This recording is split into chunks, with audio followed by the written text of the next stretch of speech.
Hey guys, my name is Jack, And my name is Leon. and welcome to Anime Jail. This is our podcast where you're trapped in this cell, in this anime jail, if you will, while you have to listen to us talk about an anime that we watched together. And I say together, but I mean we just watched it. We chose to watch it at the same time and then watched it. If that makes any sense. We're not together in the same room. Well, would be fun to be in the same room. Yeah, if only. One day. But last episode, for anybody who listened, we talked about Youjo Senki, or the Saga of Tanya the Evil. We had some strong opinions about that. We ran through some ideas, but this is a new episode where we will be talking today about. Do you want to introduce it, Leon? Okay, we'll talk about. I forgot the name. 1 second. Okay. And of course, We'll talk about Mobile Suit Gundam: The Witch from Mercury. perfect. Mobile Suit Gundam: The Witch from Mercury. Kind of a long title if you think about it. Yeah, I just forgot the mobile suit part. I was like, Yeah. Gundam. What came before that? Yeah. Every time I wanted to look something up about this series, I would search like Gundam Witch, and like that does bring something up, but like I couldn't remember the full name for the life of me. In Japanese, the full name is Kidou Senshi Gundam Suisei no Majo. So I guess it's kind of like a word for word there, but of course you have the classic Kidou Senshi Gundam, which like that's where you get the mobile suit Gundam. So yeah, we're talking about Mobile Suit Gundam: The Witch from Mercury. In particular, we're talking about just episodes 1 to 12, or rather the first season or first core or whatever you want to call it. We have both watched season 1. We are primed and ready for talking about some thoughts about it, I guess. We have first the story. I wanted to bring something up initially when I opened the wiki a second ago, because I would call the plot of this series very complicated in a bad way. And I think that the wiki does a very funny job of talking about the synopsis in a very concise way that I think highlights some of the problems that I have with it. So on the wiki, the synopsis says, an era when a multitude of corporations have entered space and built a huge economic system. Like, so is a synopsis just like a short summary? so ですね. Oh, okay. Basically like in Japanese called arasuji, basically like a summary, or like just like giving you the like basic idea. But yeah, that one sentence really made me laugh, because I was like, that could be anything. Like, Yeah, but kind of it's like, still somehow true. it's somehow true, but it like that highlights a big part of the problem that I had with this series and its story. But we will get to that.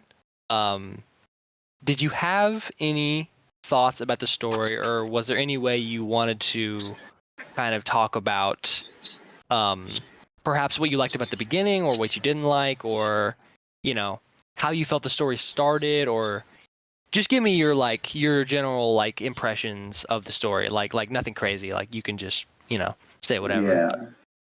Yeah. So I took a lot of notes on episode 1. Like where I called her Miss Mercury because I forgot her name. Where she got to know Miorine. And one thing I noticed right from the beginning is that, wait, we have to look up her name. What is? Oh yeah, I got it right. Sureta. Sureta ですね. I can't say Miss Mercury all podcast long. I watched it in Japanese, and I think they call her Suisei-chan. Which makes sense, because Suisei is Mercury, so it's like Mercury-chan type thing. Yeah. yeah, main character Sureta is introduced, and Miorine is her Yeah. counterpart. I will ask a question before we go any further. Did you watch episode 0? Probably not. Okay. I don't Because know about an yeah. episode 0. So So basically, if I watched it, I didn't know about it. yeah. You may not have known about it. That's totally fine. I didn't know about it until I started it. It was just on the streaming service that I was using. But basically, like episode 0 was before you see Sureta as like a teenager. Okay. And like you see the history of like her like mom and dad and like what happened basically. Mm. You're not missing a whole lot. I'll just sort of basically talk about the synopsis of it. But basically, as the synopsis says, there is some kind of corporation which has come into the picture since Gundam have been killing, like, people have been getting hurt by Gundam. So they want to get rid of them because they see Gundam as a harmful weapon. Yeah. And basically, it involves Sureta's mother and her daughter Eri and Sureta's father. Mm. And honestly, like, it's kind of hard to like pick out something that you like missed from it. Like, it's basically just talking about what happens. Like this corporation basically breaks in, like tries to kill everyone in there. But yeah, skip past that. Skip past episode 0, and you get to the first episode, like you were saying, where Sureta goes to this new school. Um, And what were your thoughts about that? yeah, so the first thing I noticed was that Sureta was so annoying. Like with her stutter, it just made me aggressive. Hey yo, bro, you're calling me out right now. No, I like your stutter. Shut Okay. up. But I just thought it was too much, like, on her. Because she, I mean, I know, I get it. She was nervous. She came from Mercury. But still, but it didn't go away afterwards. Like, she was still stuttering in episode 12. Yeah. We're diving into something here that I also found during the series where I feel like the character development and pacing of the character development is very strange. I found. I feel like Sureta and Miorine, excuse me. I feel like they only change when the plot needs them to. Yeah. And it doesn't feel like a natural character progression. There are moments in the story where Miorine is very like she acts very cold towards Sureta. And like you said, Sureta just acts very like she's obviously very naive. But she's just always acting like she's always in over her head. She's always, she's very nervous. And like that's fine, but like I said, I feel like her, like when I started it, I thought that okay, so this is going to be a story about how Sureta gains her confidence and Miorine learns how to be a good friend or like a good, just like a like better person. Yeah. But that development just didn't feel like organic. It didn't feel very natural. Like there was a moment where she just like suddenly changed and she was like, I'm different now. Like I'm mean to you. And like, yeah, like I said, I think the character development was very lackluster at best. But one thing I liked about Sureta was like that she stands for her morals. Like if she thinks something's right, she stands for it. And even though she's shy, she's still like, yeah, stands for it. I don't know English. Yeah, daijoubu. Yeah, Miorina is just distant all the time, except for when she needs not to be distant. Exactly. And one thing I also wrote down is that Sureta can fight. That's just a single fact. Sureta can fight. Oh Yeah. man. Like Yeah, I didn't even need to mention more about her character. Shy, clumsy, and she can fight. that's all you need to know about her. Yeah. No, yeah, I think you bring up a good point because, like you said, there are things that you like about her. Um, you definitely meet her, and I think you end up rooting for Sletta because she's very, like she's the classic underdog. She's a new character in a new environment that she's always wanted to go to school, but people are bullying her, and it's like, okay, she's got to fight to stay alive. And I like as far as the pacing goes, I liked at the very beginning when she was just winning. Like Hmm. like she would just win every duel, and I was like, okay, so like she's pretty powerful. Um, Yeah. but once you learn why she's doing that later on, which we don't necessarily have to get into because like that's revealed in season 2, and we're just talking about season 1 here. But I think it does affect the whole story. Like once you learn why she wins and like why her mom is why her mom has changed and why she acts like this, I feel like it really takes away from her feats early on Yeah. in the show, and I just genuinely think it wasn't handled well. But that aside, that being said, like you said, I think Celesta has a strong character foundation, and Hmm. Miorine does as well. But I just wish more was done with that. Yeah. Oh, one thing we should mention. There will be spoilers. Maybe we should have mentioned that earlier. Um, 10 minutes in, there will yeah. be spoilers.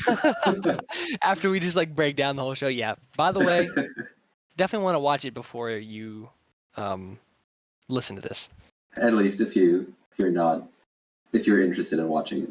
Spoilers, guys. Spoilers.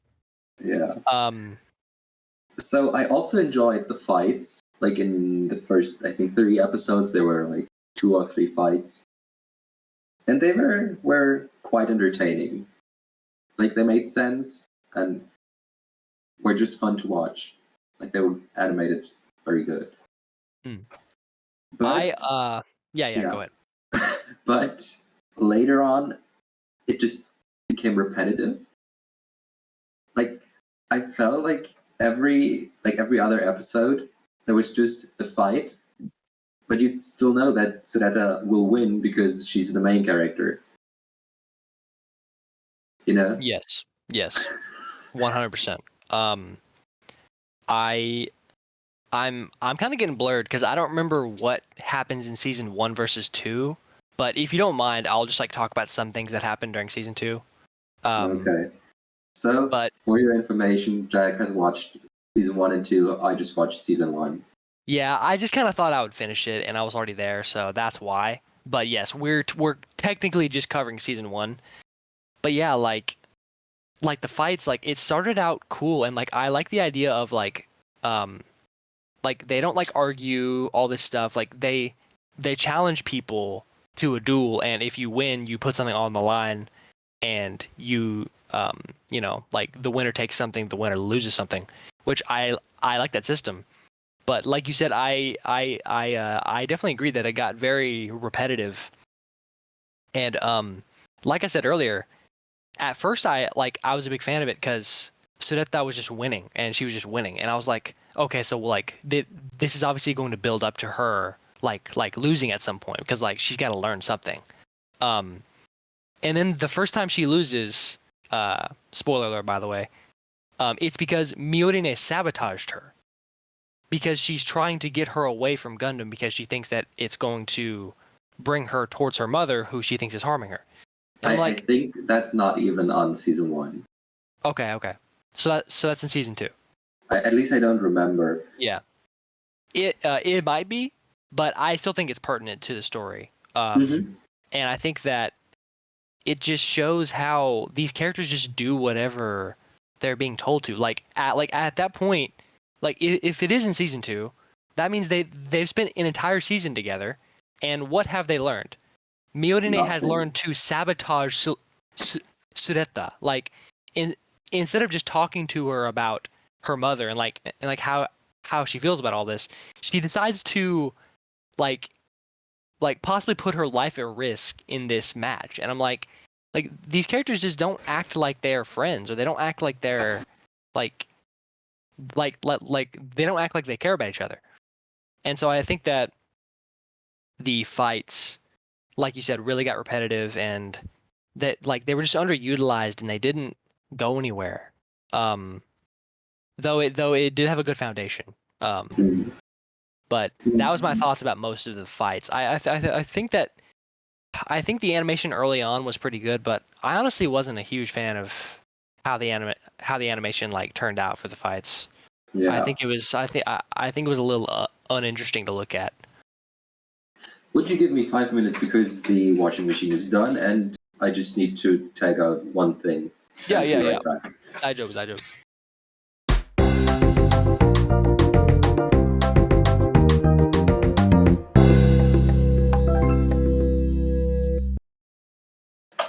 Ich bin zurück. Willkommen zurück. No, I said it in a bad way. It's da bin ich. No, that's not right. Oh, it is. It is? There's a part missing. Da bin ich zurück. Da bin ich wieder. Wieder. God! You could also say ich bin wieder da. Ich bin wieder da. Yeah, that's it. But ich bin zurück is also natural. Ich bin zurück. Yeah, you often said ich bin zurückgekehrt, and that's unnatural. Ich bin zurück is totally fine. Okay. But I can say ich bin wieder da, or ich bin da. Yeah. No, ich bin wieder da. Ich bin wieder da. Okay. In other words, I'm back. So now we've talked a bit about the story. So now let's get into the characters, I'd say. So the characters, huh? This is an interesting conversation. Yeah.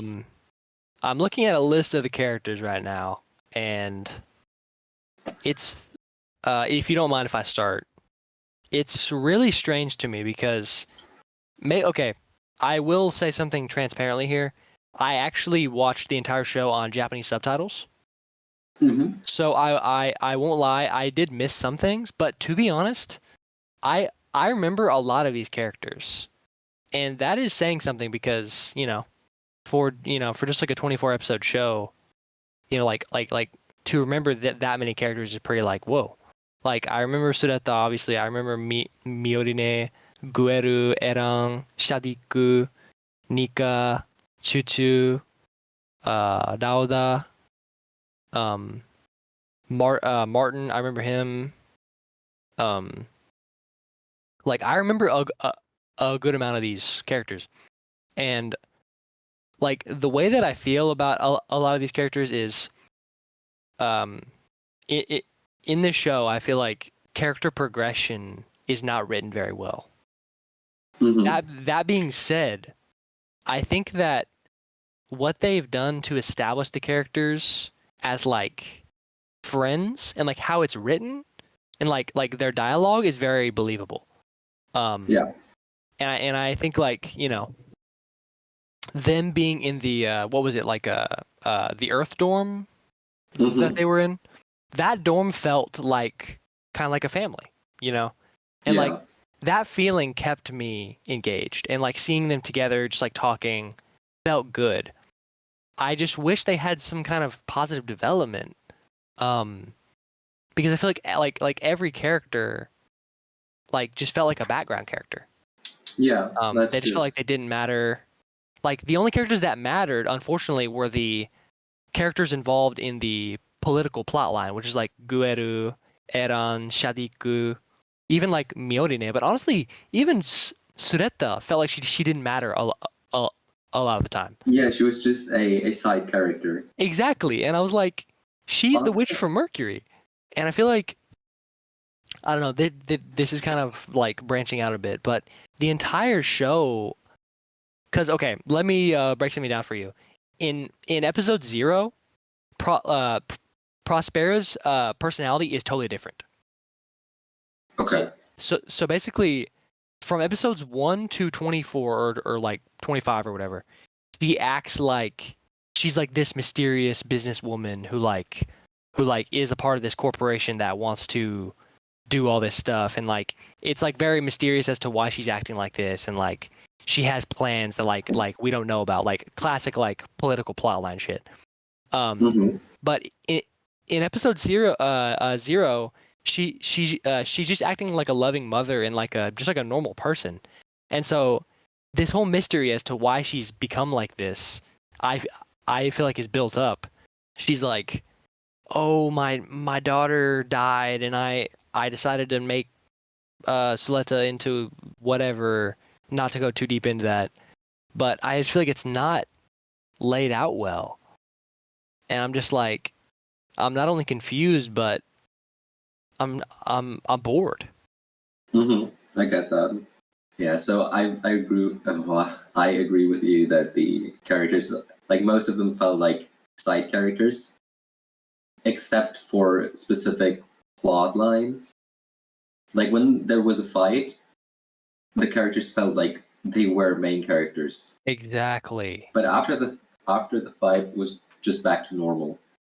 The plot Normal. armor goes like crazy. Like they're like doing things only when the plot matters. Yeah.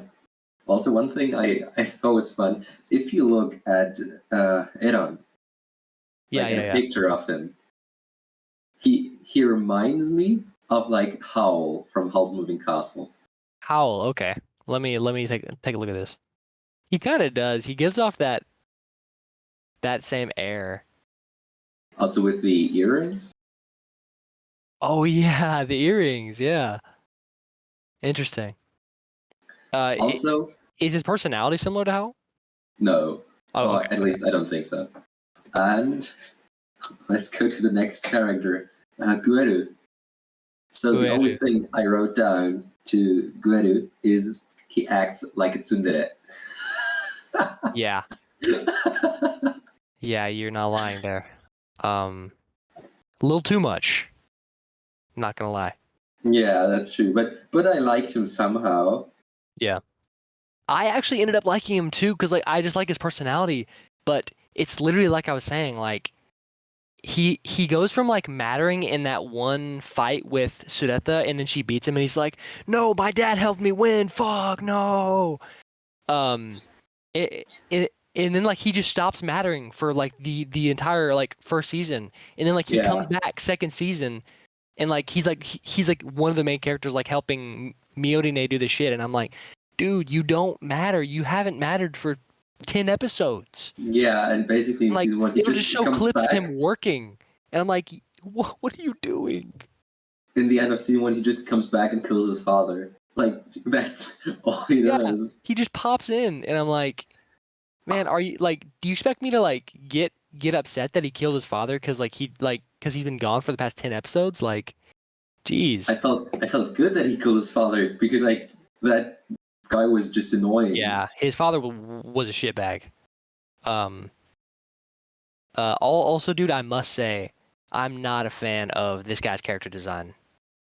Yeah. I don't like, Looks like he has gum in his hair. yeah, literally, his hair looks like chewed bubble gum. Um, and like in general, I like just like pink hair, like as like a trait. Um, but like if you look here, like he has like that pink in front, like the dark purple in the back, which is like it's cool in theory, but I don't think it looks cool. And then later in the series, in season 2, I'll just tell you this: he gets a haircut, and I was like, oh, dude, he's about to blow up, bro. And then he gets this shitty ass haircut, and it looks worse.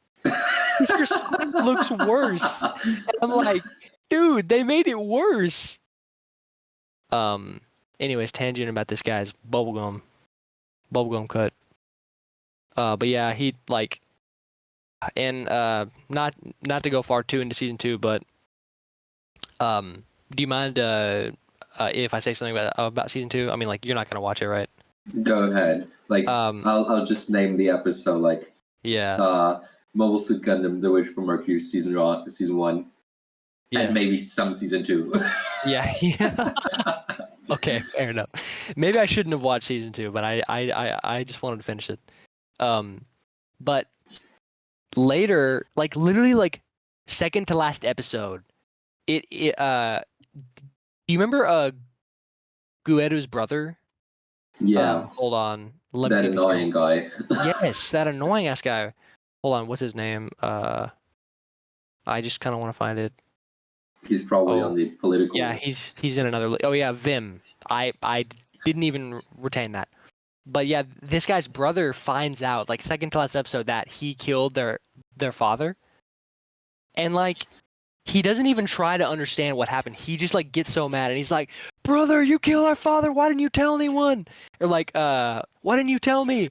And I'm like, "Why are you acting like this? Like you don't even know half the story. Like you just learned that he killed his father, and then like you just like go in space and like start like challenging him and like fighting him." And I'm like, "Dude, calm down." Like it's just so poorly paced and written. And I'm like, this is supposed to be Sureta and Miorine's moment, like at the end of the series, and it's like, God, it doesn't matter. Help me, help me, help. Oh gosh,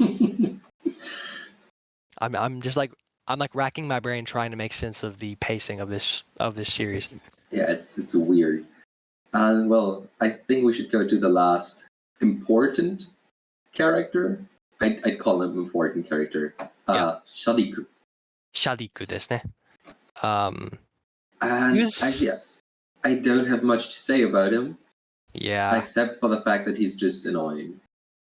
Yeah, Yeah, that he just pops up, pressures everyone, and disappears.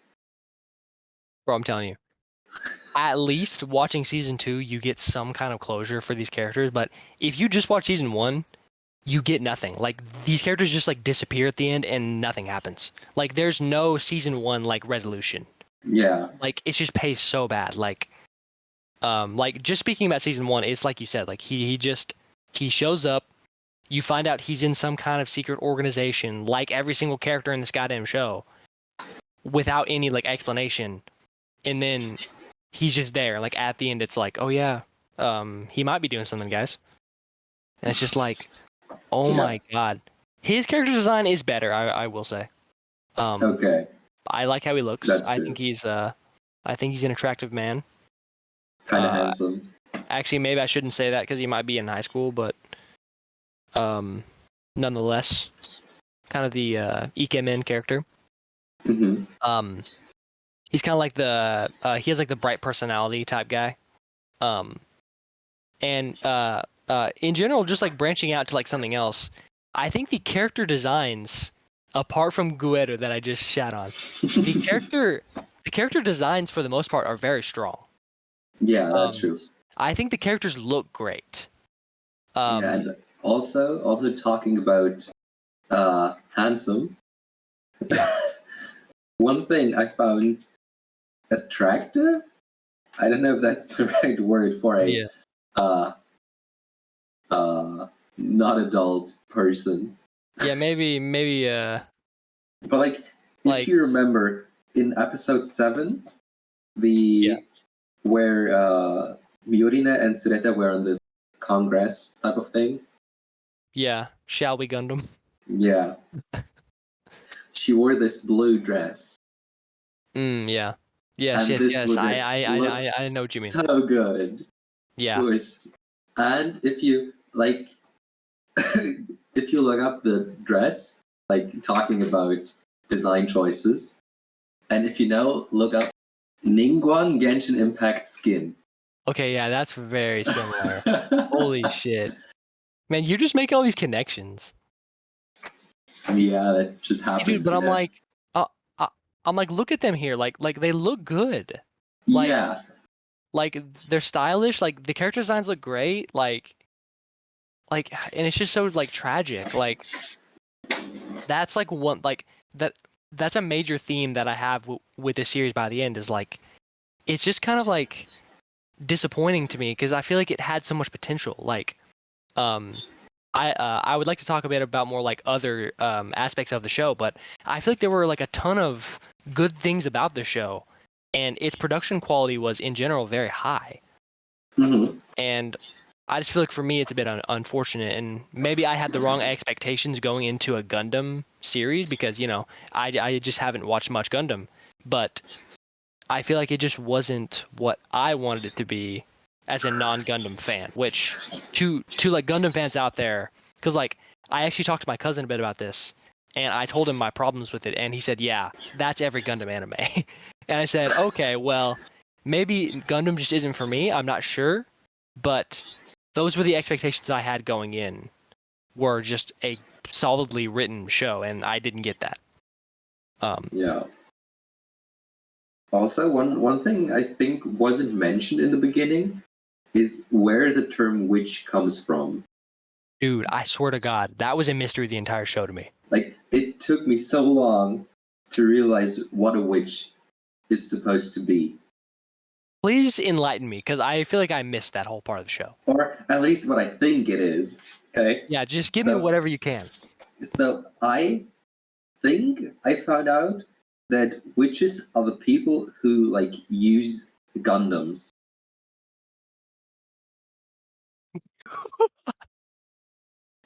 I'm sorry, I'm not laughing at you, but I'm just like, dude, I feel like we are two idiots who don't know a damn thing about Gundam trying to talk about this. We don't. That's the fun Oh thing my about this God, podcast. Gundam fans are going to make fun of us hardcore. But please correct us if we say anything stupid. We want to know. Yeah, We just like I'm sorry, don't. Gundam fans, but are witches the ones who drive the Gundam? Like what?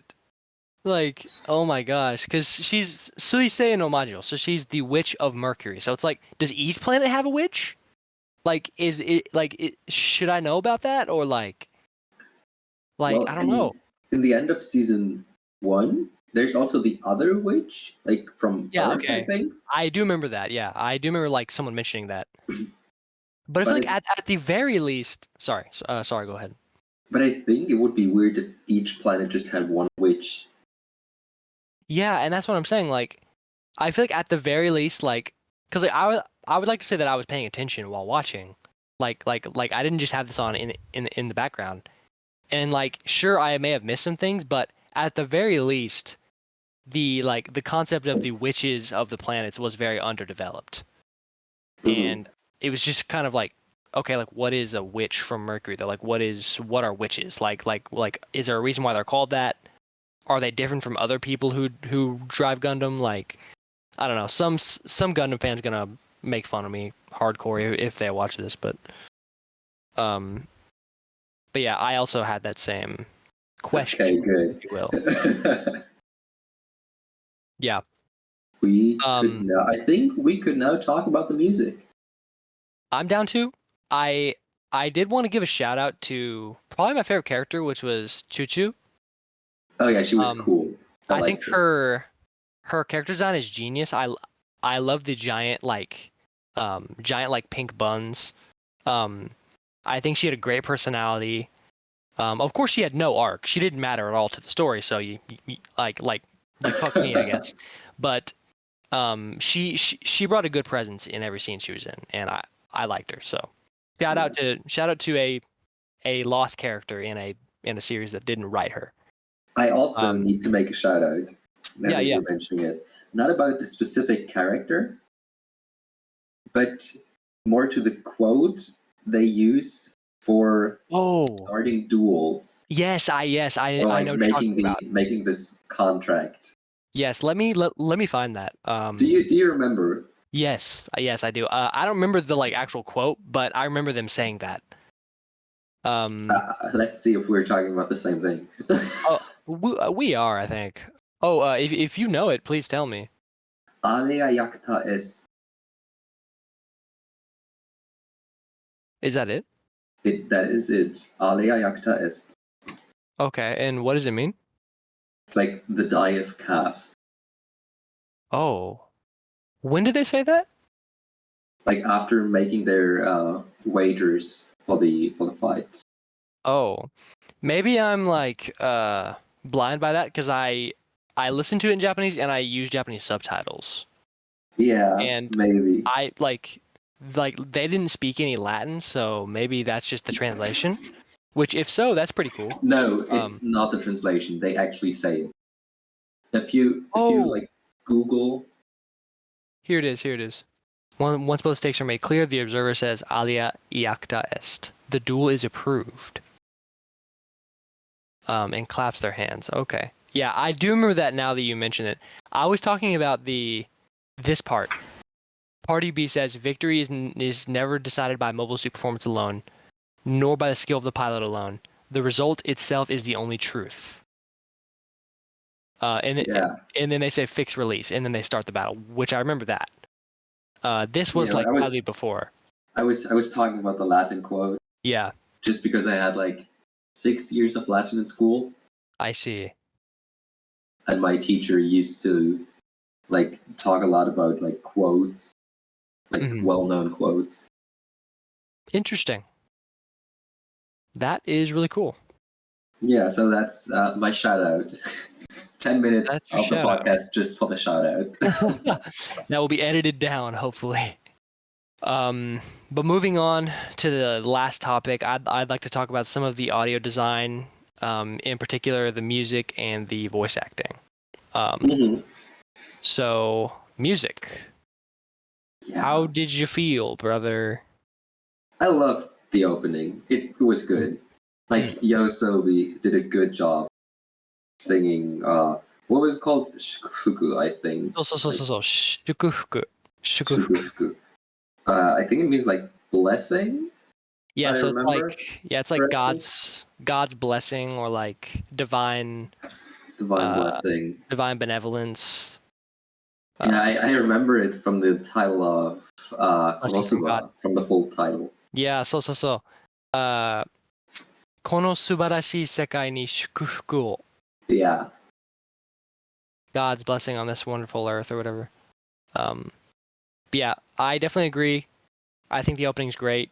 I also think the ending is great, and I actually added the ED to my playlist. It's right here. It's Kimi o kitakaku are.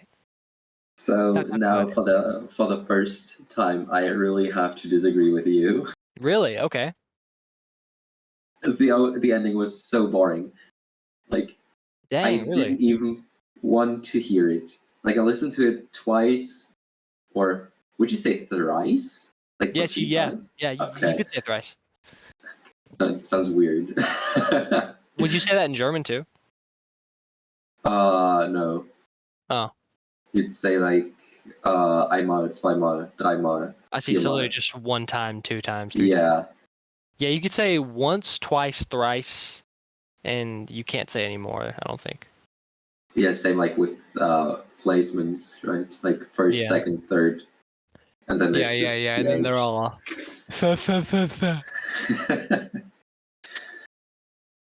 Yeah, so I have to say the ending was extremely boring to me. And it also didn't fit the pacing of the show. Like the ending was way too slow for a action-focused show, like which for Mercury is supposed to be.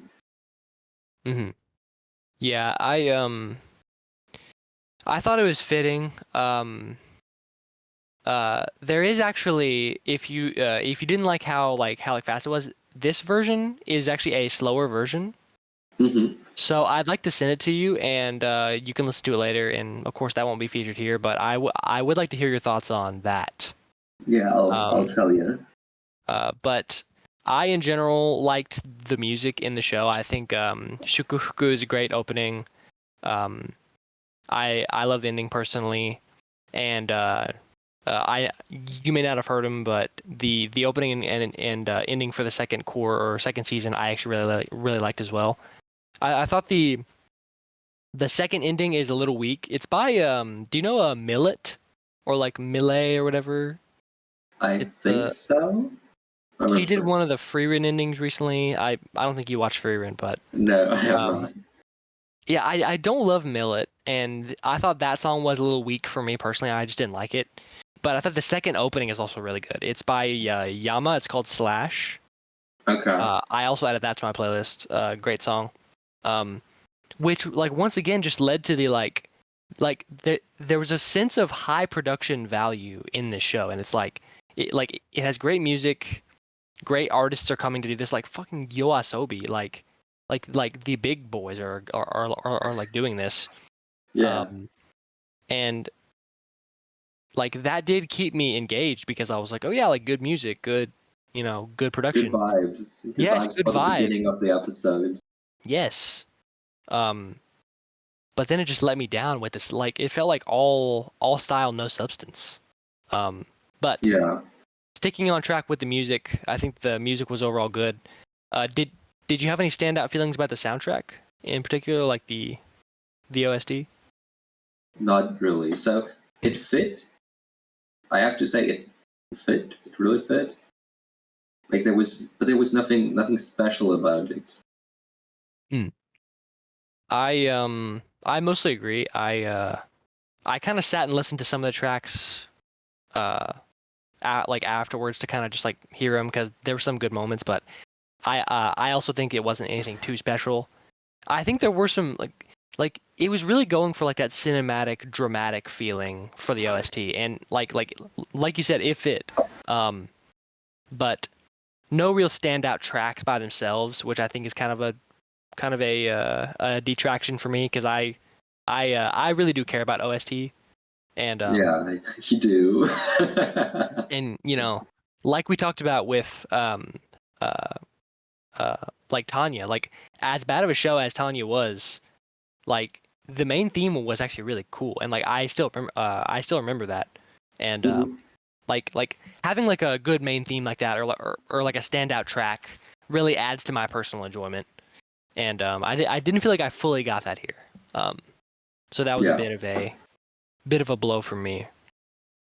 So I guess that's in general music and OST down. Um, So now I let's get to the voice actors. yes. And I have to say they did a good job. Like it's not their fault that the show turned out the way it did. Hmm. I think they did a good job voicing, especially the probably main cast, Hmm. like the characters who are supposed to be the main character. Hmm. Yeah. um, well, I'm sorry to the voice actress of Sureta, but the stutter was just not for me. Really. Yeah, she did a good job with the stutter, but I just found it annoying. Mm. So Um. what's your opinion on the voice actors? Yeah. This might be the point of the show that I have the most strong opinions of, and I will say I do have positive thoughts on them.